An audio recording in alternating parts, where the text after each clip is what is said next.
All right, it's time to change the trading desk once again. So this time we're going back to horizontal. So right now I'm using the Asus ProArt and these are 27 inches.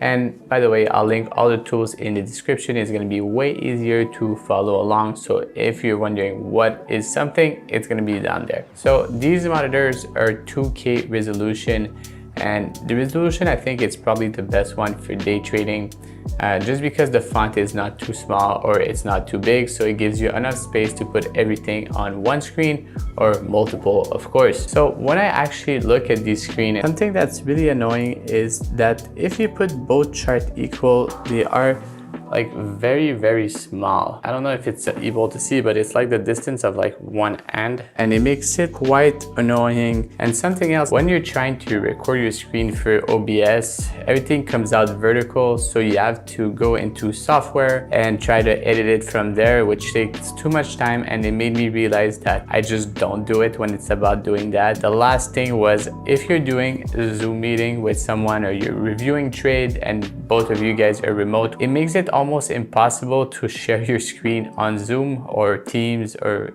even Discord. So this becomes a problem because every time that it's time for reviewing, I have to go get my laptop. Every time that it's time to just do a Zoom, I have to go get a second computer. Then I have to send my charts over. And it just creates so much extra work that even if I think the screens vertical are pretty good for day trading, it makes everything else around a pain in the ass. And that's why we are going back to horizontal.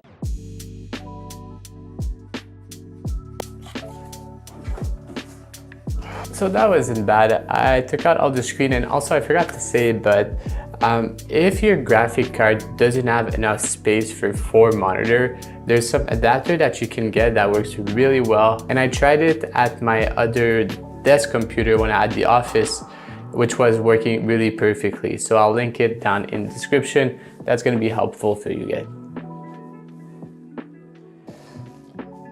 So something that's important about these things is that you don't mount them too hard at first, because you're gonna have to really like move them around to make sure your screens work perfectly and like they fit right. So right now we're just gonna mount them like pretty easily, and then after that I'll do all the adjustment to make sure the screen fits perfectly.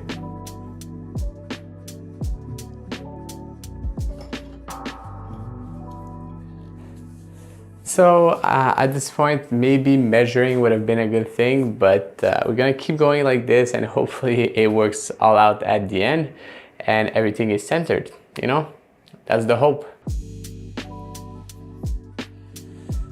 That's one dumb thing that I just did, is put this one right here before the other one. So now I have to go over with the screen, so it's gonna be perfect.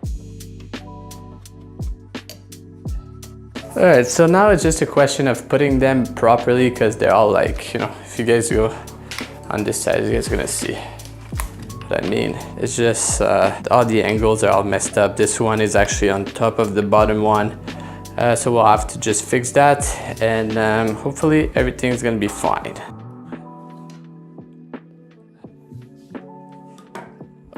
That's the classic nightmare. You guys can see now everything is horizontal and vertical.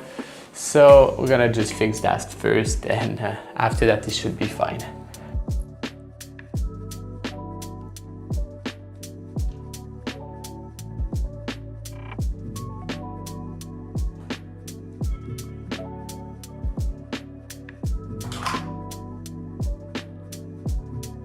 All right, so do I like this setup so far? And I think I do, but I'm gonna definitely have to try it for a couple weeks to really see, you know, is it better than the other one? But there's something right away that I really like, is the fact that I can extend the chart, like make them longer instead of having micro time frame. I feel like it's a bit better overall, and it just feels like there's more space on the screen for whatever reason, which is pretty cool. Hopefully this makes sense to you. So everything's gonna be linked down in the description. Don't forget to check it out, and thanks for watching. Peace.